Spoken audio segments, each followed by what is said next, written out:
পোশাক চার প্রকার। 1 নম্বর হলো পোশাক পরা ফরজ, 2 নম্বর হলো পোশাক পরা হারাম, 3 নম্বর হইল পোশাক পরা মাকরুহ, 4 নম্বর হইল পোশাক পরা মুবাহ। তাহলে আমরা পোশাকের 4 ধরনের মাসলা পাইলাম। পোশাক পরা ফরজ, কতটুকু পোশাক পরা ফরজ? যতটুকু একটা পুরুষের সতর না গিরার নিচ থেকে নাভির উপর পর্যন্ত এই জায়গাটাকে ঢাকা, এতটুকু পোশাক পরিধান করা প্রত্যেকটা পুরুষের জন্য হইল ফরজ। বলেন আলহামদুলিল্লাহ। এতটুকু আমাদের জন্য আল্লাহ তাআলা ফরজ করছেন। মাকামে আশিকে দেগর, মাকামে বন্দেগি দেগর, জেনুরে মে খাকে দানি ইনসানি হুব্বু। আলহামদুলিল্লাহ। আল্লাহ জাল্লা জালালুহু আম্মা নওয়াজুর দরবারে লাখো কোটি শুকরিয়া আদায় করি যে মহান আল্লাহ আপনাকে আমাকে প্রচন্ড শীতের ভিতরে, ঝামেলার ভিতরে, হাজারো বিপদকে অপেক্ষা করে আল্লাহ তাআলা আপনাকে আমাকে জুমার নামাজ তাড়াতাড়ি মসজিদে এসে পড়বার মতো তৌফিক দান করেছেন। এই জন্য শুকরিয়া আদায় করি আলহামদুলিল্লাহ।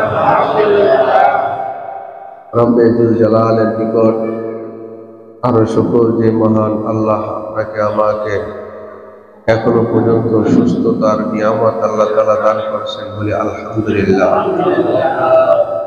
সুস্থ থাকা বড় এক আজীব নিয়ামত। আল্লাহ তাআলা আপনাকে আমাকে মওত পর্যন্ত সুস্থতার জীবন দান করেন, সকলে বলে আমিন। মেরে মুহতারাম ভাই, আসেন হারুন ভাই, কি কইবেন? বয়ান করার আগে কয়ে এলেন কি? আচ্ছা, তো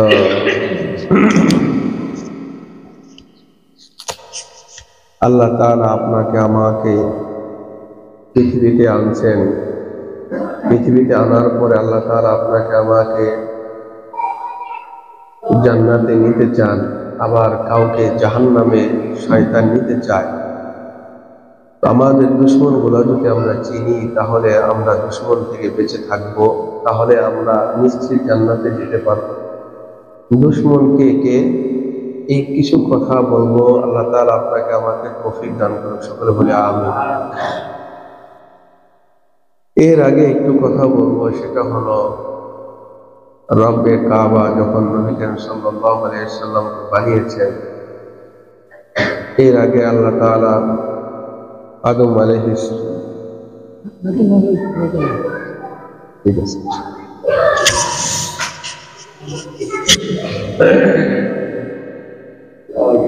তো আল্লাহ তাআলা যখন আদম আলাইহিস সালাতু ওয়াস সালামকে জান্নাতে তৈরি করলেন, আদম আলাইহিস সালাতু ওয়াস সালামের পোশাক আল্লাহ তাআলা ব্যবস্থা করলেন।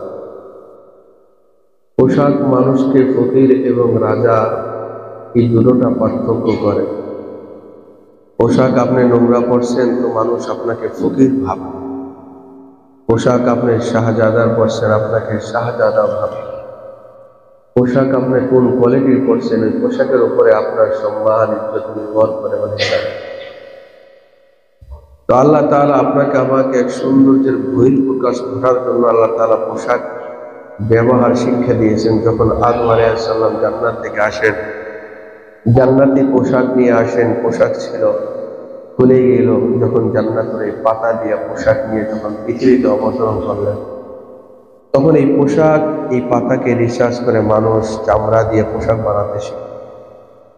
নয়তো আপনার আমরা বিভিন্ন জানোয়ারের মতো উলঙ্গ থাকতাম।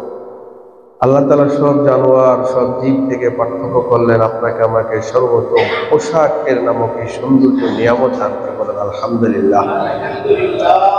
পোশাক 4 প্রকার। মহিলাদের জন্য পায়ের তলা থেকে শুরু করে একদম মাথা পর্যন্ত তার সর্ব অঙ্গকে ঢেকে রাখে, এটা হলো ফরজ। এই কথাগণ ঠিক? তাহলে এই পোশাক আমাকে পরতেই হবে। এরপর আপনি শরীর রাখবেন, সৌন্দর্য প্রকাশ করবেন, এটা আপনার ব্যাপার। এতটুকু ঢাকা ফরজ। তাহলে যে সমস্ত পুরুষরা এই হাঁটু পর্যন্ত না ডাইকা হাফ প্যান্ট পরে, তারাও ফরজ কাজ লঙ্ঘন করতেছে, 24 ঘন্টা তারা ফরজ কাজের ভিতরে লঙ্ঘনের ভিতরে ডুবে আছে। কথা বলতে নিয়ে যেই মহিলারা হাফ প্যান্ট পরে, জিন্সের প্যান্ট পরে, অল্প ছোট 3/4, আবার ছোট জামা গায়ে দেয়, তারাও 24 ঘন্টা গুনাহের ভিতরে আছে। ফরজ কাজ যেটা ফরজ লঙ্ঘনের মতো এবার একটা বড় কাজ, তারা এটার ভিতরে গুনাহের ভিতরে আছে, কিন্তু বুঝতেছে না। কিন্তু টাইম মতো নামাজ পড়ে, হিজাব পরে, কিন্তু এরপরে বেপরদার সাথে পেট বের করা থাকে, হাফ প্যান্ট পরা থাকে, ছোট জামা গায়ে দেওয়া থাকে। তাহলে পুরুষের জন্য এতটুকু ফরজ। 2 নম্বর হলো হারাম। হারাম পোশাক পুরুষের জন্য হারাম পোশাক হলো, নবী করিম সাল্লাল্লাহু আলাইহি ওয়াসাল্লাম সব পোশাক পরছেন টাকনু গিরার আগ পর্যন্ত। যেই পুরুষ তার ওই পোশাককে টাকনু গিরার পর্যন্ত নিচে নামাই নিয়ে, ওই পোশাকটা হারাম হয়। যেই পোশাক পুরুষের জন্য ঢাকা ফরজ ছিল, ওই চেয়ে ছোট পোশাক পরল, তাহলে ওই পোশাকটা পুরুষের জন্য হারাম। যেই পোশাকটা মহিলার জন্য তার সতর ঢাকা ছিল, ওই পোশাক পরিধান না করে সে এমন পোশাক পরছে যে পোশাকে তার অঙ্গ প্রত্যঙ্গ সবকিছু দেখা যাচ্ছে, এই পোশাকটা তার জন্য হারাম। হ্যাঁ, এবং পুরুষের জন্য রেশমের কাপড়ের পরিধান করা কাপড়, এগুলো হারাম। তাহলে আমরা পাইলাম এতটুকু, রাসূল সাল্লাল্লাহু আলাইহি সাল্লাম যে সুন্নতের মাপকাঠি দিয়েছেন পোশাকের। নবীজির পোশাকের হাতা ছিল কতটুকু লম্বা, এটাও বলে দেই। এই কবজি পর্যন্ত, কোনোটা আছে কবজির মাঝখানে, কোনোটা আছে যে তিনি আঙ্গুল বরাবর এই জামা আস্তিনগুলা তৈরি করতেন, তিনটাই আছে। তো আপনার যেটা ভালো লাগে আপনি সেটা করতে পারেন। নবীজি সবসময় জুব্বাকে পছন্দ করতেন, অন্য অন্য জামা তিনি পরিধান করতেন, জুব্বাটাকে বেশি পছন্দ করতেন। নবীজি পাগড়ি পছন্দ করতেন।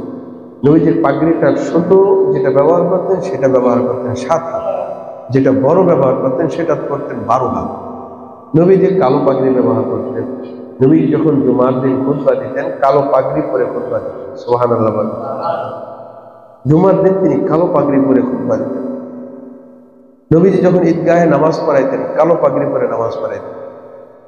নবীজি যখন জিহাদের ময়দানে যাইতেন, কালো পাগড়ি পরে যাইতেন। তবে নবীজির সাদা পাগড়িটা পছন্দ বেশি ছিল, ওটা বেশি ইউজ করতেন, কিন্তু ক্ষেত্র বিশেষ নবীজি কালো পাগড়িগুলো বেশি বেশি পছন্দ করতেন। সুবহানাল্লাহ।